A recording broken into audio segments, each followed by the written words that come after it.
大家好，我是巧巧妈。今天我们来做绿豆糕。你可以用带皮的绿豆，隔夜浸泡之后把绿豆皮搓下来，或者你也可以直接买去皮绿豆。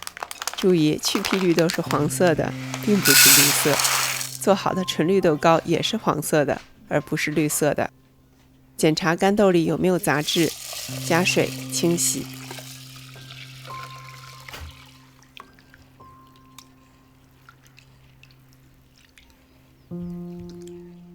沥干水分，重新加清水，隔夜浸泡。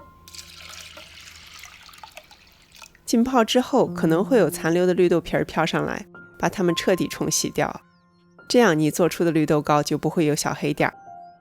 准备一块纱布，蒸锅里加足量的水，垫上纱布，大火蒸40分钟。你不要用水煮绿豆的方法，因为绿豆的淀粉含量是50%左右，用水煮绿豆淀粉很容易糊锅底。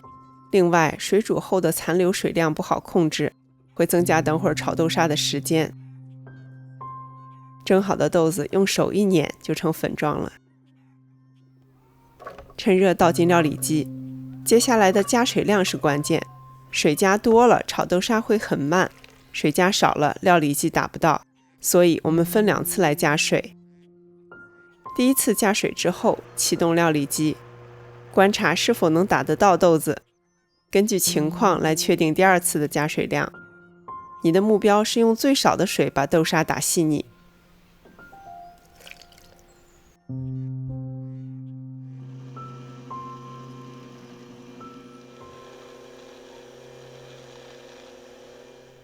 打好的豆沙倒到锅里，最好用不粘性能好的锅。炒豆沙要用中小火，先不要加油，先加油会延长炒豆沙的时间。炒到水分减少，快要变干的时候是加黄油的时机。你也可以用熟玉米油，这里不要用气味特殊的油，比如橄榄油或者花生油。你会发现加了油之后，豆沙又变稀了。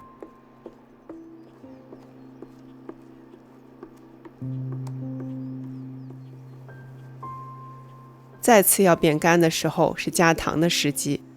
糖加2种，白砂糖和麦芽糖。白砂糖增加甜味儿，麦芽糖增加香味儿。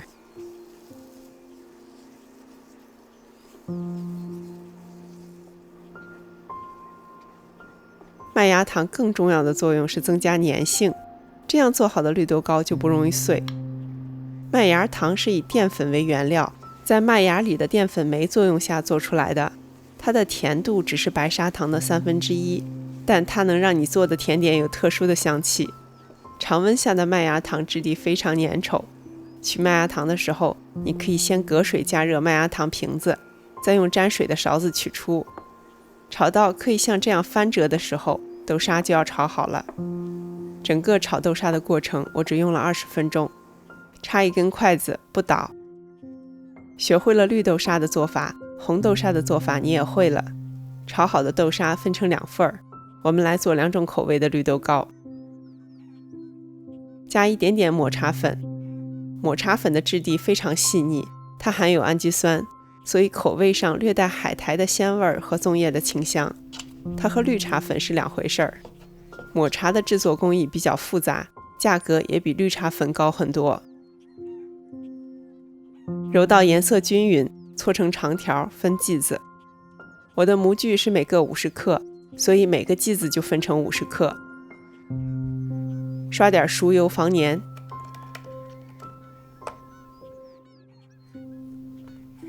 抹茶味的绿豆糕就做好了。同样的方法，用不同的粉就可以做出不同的颜色和口味。可可粉、红曲粉都可以做绿豆糕。做好的绿豆糕先不要急着吃，冰箱冷藏几个小时口味更好。所以它还有一个名字叫绿豆冰糕。切开看看里面，里面的质地也同样细腻，吃起来清爽香甜却毫不油腻。如果您喜欢我的视频，欢迎您点赞、订阅和分享。我是巧巧妈，我们下期见。